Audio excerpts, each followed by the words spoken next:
నమస్తే. GVR talks లోకం తీరు. పవన్ కళ్యాణ్ గారు తన మంత్రిత్వ శాఖ అయిన పంచాయతీరాజ్ శాఖను తనకిష్టమైన శాఖను తీసుకున్నది మనకందరికీ తెలిసింది.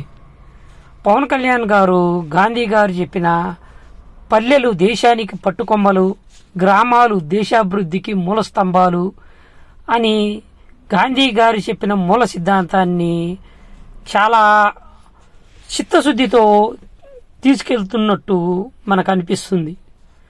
గ్రామ స్వరాజ్యం తీసుకురావాలని పవన్ కళ్యాణ్ గారు తనకిష్టమైన శాఖ పంచాయతీరాజ్ శాఖను తీసుకున్నారు.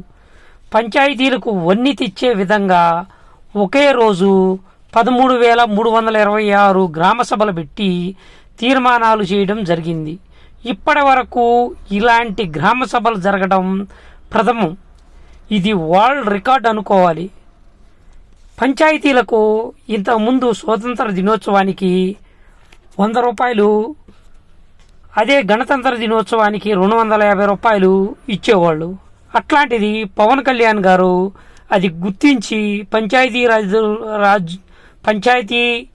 పంచాయతీలను గుర్తించి ప్రతి పంచాయతీకు స్వాతంత్ర దినోత్సవానికి 10,000, గణతంత్ర దినోత్సవానికి 25,000, చిన్న పంచాయతీకి 10,000, మేజర్ పంచాయతీకి 25,000 కేటాయించారు.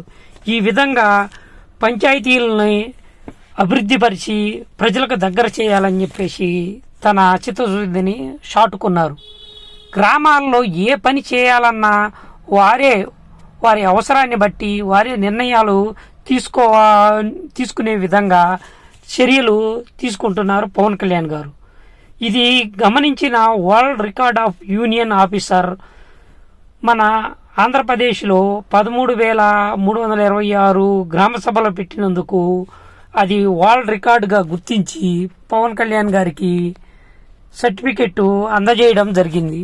నిజంగా పవన్ కళ్యాణ్ గారు ఇది సాధించడం అనేది అది పెద్ద విజయంగా అనుకోవాలి.